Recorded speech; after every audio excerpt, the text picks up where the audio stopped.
Hello everyone, in this video I'm going to show a step-by-step tutorial on how to enable Airbnb updates notifications on Airbnb account. So first we're going to go to our Airbnb app,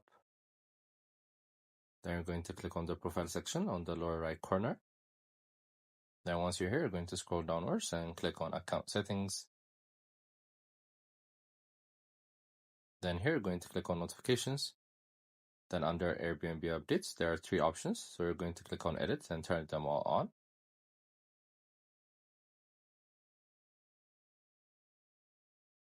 You'll do the same with the other two as well.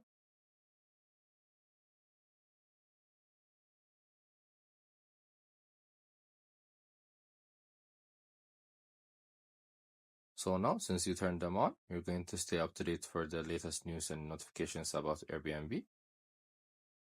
So I hope you guys like this video. Subscribe for more, like for more, share for more. I hope to see you again. Goodbye.